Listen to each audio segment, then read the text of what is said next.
Breaking tonight, Hillary Clinton under mounting pressure tonight from the left and the right to shut the doors of her Clinton Foundation once and for all. And tonight, the Clintons are fighting back. Big time. Welcome to the Kelly File, everyone. I'm Megyn Kelly. 24 hours ago, we brought you a stunning report from the Associated Press suggesting Hillary Clinton held many meetings with Clinton Foundation donors while she was supposed to be doing the American people's business. The AP found that of the 154 people from private interests who met or had phone conversations with then Secretary of State Clinton, more than half, or 85 of them, gave money to her foundation, the Clinton Foundation, for a combined total of $156 million. The Clinton campaign quickly hitting back, saying this report is flawed. And earlier today at a campaign stop, former President Bill Clinton chimed in. Watch.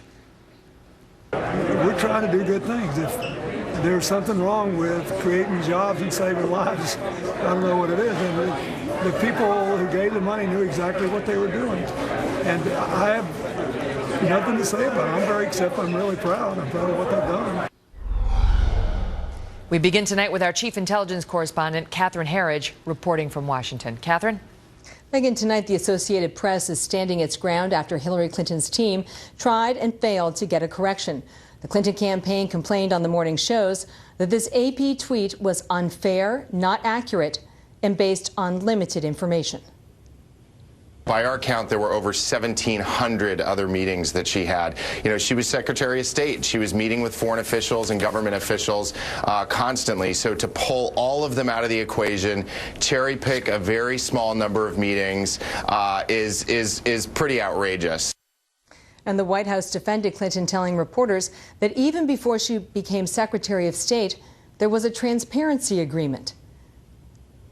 To ensure that the ethics requirements that are in place went above and beyond those guidelines that are set by law. But the Associated Press says their reporting is based on documents released by a federal court after they had to sue the State Department, and it took 3 years for the AP to get the Clinton schedules that showed the foundation donors. And it made sense to analyze meetings outside her regular government duties as secretary. Quote, "This reporting was done by the same AP investigative team that discovered Mrs. Clinton's private email server and whose reporting last week resulted in the resignation of Donald Trump's top campaign strategist." Megyn? Catherine Herridge, thank you. In just a few moments, we're going to speak with Congressman Trey Gowdy, who just got back from Capitol Hill, where he personally reviewed some of the FBI's documents from its investigation into Hillary Clinton's private email server. He'll tell us what he found. But first, we are joined by Roland Martin, host and managing editor of TV One's News One Now. Roland, great to have you on the program. Thank you for being here. Great to be here. So what do you make of this, of the Clinton Foundation? As we're just looking through the publications today, USA Today, Boston Globe, New York Post, Detroit News, Daily Beast, all saying this thing ought to be shut down at a minimum if she wins. Well, first and foremost, if she wins the presidency, you will have her as president. You will have former President Bill Clinton serving as first husband, if you will. I do believe what they should do is transition out of business because even though they've done phenomenal work, you're now the commander-in-chief. You're now the leader of the free world.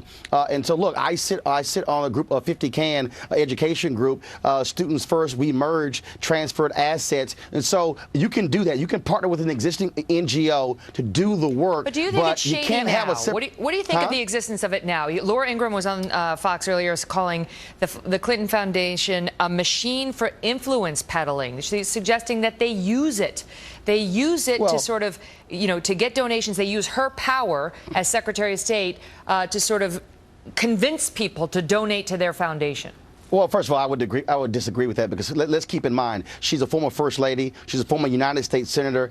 I think she probably has a hell of a lot more relationships, even if she wasn't Secretary of State. And the reality is the work that they're doing as an NGO across the world is critically important. You have President Jimmy Carter, who probably comes closest to having his own organization that does work around the world. It's very rare to, frankly, have a former president that has this type of entity. So I would say Laura is absolutely wrong. She certainly has an axe to grind here. I don't. The bottom line is here. They do good work. But I do believe what the Clinton folks have to understand understand is it's not simply just a question of what took place in meetings. It's also the appearance. And so I think one of the things that they should do, and they really should do this, they should say after Labor Day, they are going to suspend accepting any funds into the foundation because you're in the middle of a presidential campaign. I believe be far more proactive as opposed to reactive. That's what the Clintons should be doing. Roland, do you like her? I know that you're a big supporter of President Obama's. What do you think of her? I've met her. She's a nice woman. I've been critical of her, just like I've been critical of the president. Last time I interviewed him was 7 years ago, so it's not like we've been buddy-buddy. But again, just like anybody who's in political office, you know, I have a very simple philosophy, Megan. If you do good, I'll talk about you. If you do bad, I'll talk about you. At the end of the day, I'll talk about you. Before I let you go, because that was a great sign-off, but I have to ask you, are you open-minded to Donald Trump? Here's the deal. I have interviewed a significant number of African Americans, and I have been asking the exact same question over and over and over. Where is your plan? Look, I voted for Republicans before, so this ain't the first time. I look at individuals, but the problem for me is this here. Donald Trump gives great comments. It's on a bumper sticker, but there's no specificity. There's no plans. And then when he keeps saying stuff that you come back and say, wait a minute, that's not true. I got a problem when you simply, as somebody running for office, cannot even tell me how you're going to pay for your tax plan. You don't talk about HBCUs. You talk about African Americans, but then where's your plan? I'm sorry. He's all hat, no cattle. That's what we say in my native Texas. Roland, great to see you. Thanks for being here. Likewise. Thanks a lot. Joining us now in a Kelly File exclusive, South Carolina Congressman Trey Gowdy, the former chairman of the Select Committee on Benghazi. Great to see you, sir. So today you had an interesting day taking a look at some documents that the FBI had prior to you getting a look at them. Did you find anything particularly interesting about these documents that Hillary provided the FBI? Yes, ma'am. Keep in mind, one notebook were the classified emails that she handled so negligently. The other notebook are the witness interviews, the summaries, what we call 302s. My number one takeaway, Megan, is there's no reason in the world you could not and should not be able to look at the same witness interviews that I had to go to Washington and look at in a classified setting. You and your viewers should be able to read summaries of these witness interviews. The second takeaway is a lot of the FBI's time and attention was spent debunking and refuting these fantastically false statements that Secretary Clinton made at the inception of this email story. And the third takeaway, remember, Director Comey said that he could not indict, did not have a realistic probability of a successful prosecution on the issue of intent. So I looked to see what witnesses were questioned on the issue of intent, including her, and I didn't see that many questions. Let's go back to number two. Issue. Let's go back to the second point, which is how much time they had to spend debunking what you say were lies or falsehoods that she told. What do you mean by that?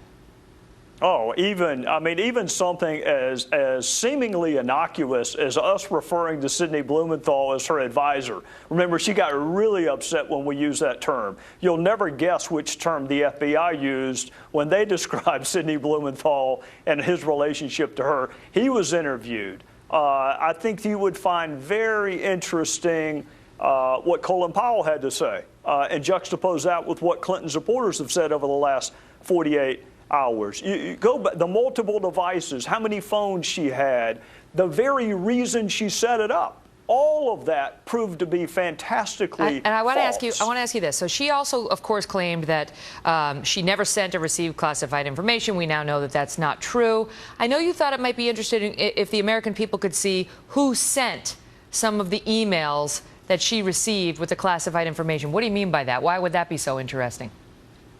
Well, right now, even Congress can't see the identities of them. They are so classified that even a congressman in a skiff with no telephone, no iPad, no notes, cannot even see who the author or the originator of that email string was. That is how classified that information was that she was handling on a non-secure server. So Sidney Blumenthal is one author. Of course, you know Cheryl Mills and Numa Abedin and Jake Sullivan, but there are even some originators that even members of Congress cannot see the identity of them because of the nature of the information. But meanwhile, she was saying, I had no idea. No, classified? No, no. Congressman Trey Gowdy, great to see you. Thank you for being here. Yes, ma'am. Thank you. Also tonight, new reason for Hillary Clinton to be very concerned about a potential October surprise. The fugitive founder of the controversial group WikiLeaks is here in an exclusive interview on the information he holds and what it may mean for Mrs. Clinton. Don't miss Julian Assange. You know, right now, according to the average of all polls, she's beating Donald Trump by 5.5 points nationwide. She's way ahead of him in most of the swing states, not all. Do you believe the information in your possession could be a game changer in the U.S. election?